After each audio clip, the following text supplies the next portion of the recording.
Halo semua, perkenalkan saya Syafa Ifazila Yafaska, mahasiswi Kesejahteraan Sosial Angkatan 2024 dengan NPM 1703102404. Selamat datang di seri Memahami Manusia sebagai sebuah perjalanan untuk mengenali manusia secara utuh, bukan hanya tubuh tetapi juga pikiran, perasaan, dan relasi sosial. Baik, di video yang pertama membahas mengenai manusia dalam berbagai perspektif. Untuk benar-benar memahami manusia, kita tidak bisa hanya mengandalkan satu cabang ilmu. Tetapi layaknya seperti lukisan yang utuh, manusia juga perlu melihat sisi yang lain, seperti sisi filsafat, psikologi, agama, sosiologi, dan budaya. Dengan berbagai lensa ini, barulah kita bisa menangkap sisi manusia yang kompleksitas dan keindahan manusia. Lanjut di video yang kedua, yakni di setiap perilaku pasti ada cerita. Tingkah laku seseorang itu tidak lahir begitu saja, pasti ada hal-hal lain yang mempengaruhinya.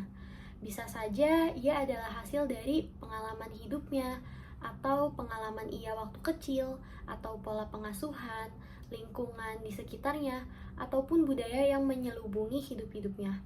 Maka alih-alih untuk menghakimi, mengapa kita tidak mencoba untuk memahami latar belakang ia terlebih dahulu. Di video yang ketiga, yakni siapa kita? Identitas dan kepribadian itu tidak hanya bawaan dari lahir. Ia dibentuk dari perjalanan hidup, nilai-nilai yang kita anut, dan juga interaksi kita dengan dunia. Proses menjadi aku yang sekarang adalah sebuah perjalanan panjang dengan perpaduan genetik dan bagaimana kita menganggapi masalah atau tantangan dalam hidup kita selama ini. Video yang keempat yaitu kita tidak sendiri.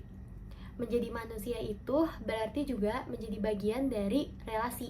Kita ini terbentuk dan tumbuh dari interaksi-interaksi yang ada di sekitar kita. Yang pastinya interaksi antar keluarga, atau interaksi dengan teman, atau interaksi dengan saudara, bahkan interaksi dengan lawan kita sendiri. Kita belajar bahwa menjadi manusia itu bukan hanya dalam sekedar kesendirian, tetapi juga dalam pertemuan.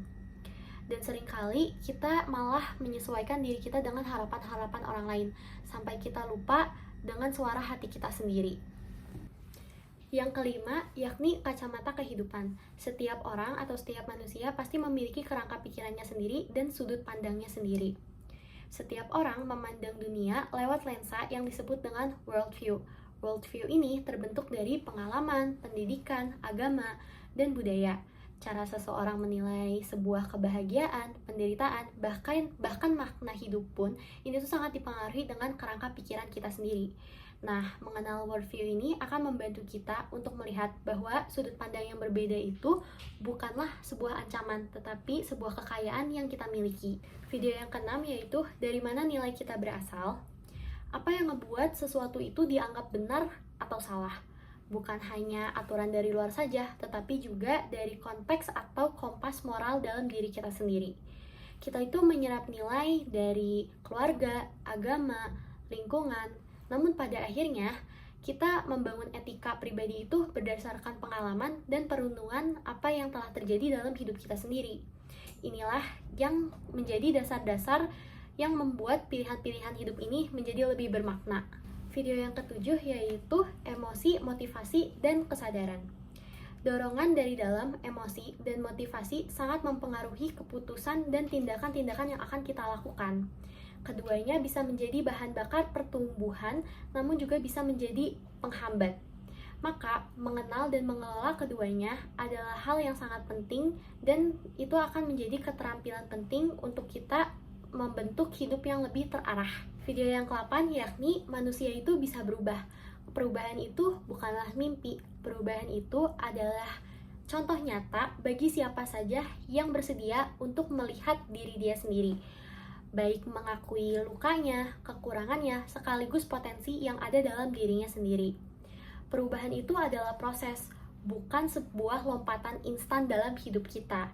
Tetapi dengan niat dan dukungan yang tepat, maka kita bisa tumbuh melampaui keterbatasan yang kita punya. Yang kesembilan, yakni menjadi manusia yang lebih sadar. Kesimpulan dari semua ini bukan hanya sekedar pemahaman intelektual, tetapi juga ajakan untuk memahami bagaimana cara untuk benar-benar menjadi seorang manusia. Menjadi manusia itu tidak hanya untuk memahami diri kita sendiri, tetapi juga untuk memahami orang lain dengan empati, bijaksana, dan penuh kasih. Oleh karena itu, pada akhirnya perjalanan memahami manusia adalah jalan menuju versi terbaik diri kita sendiri.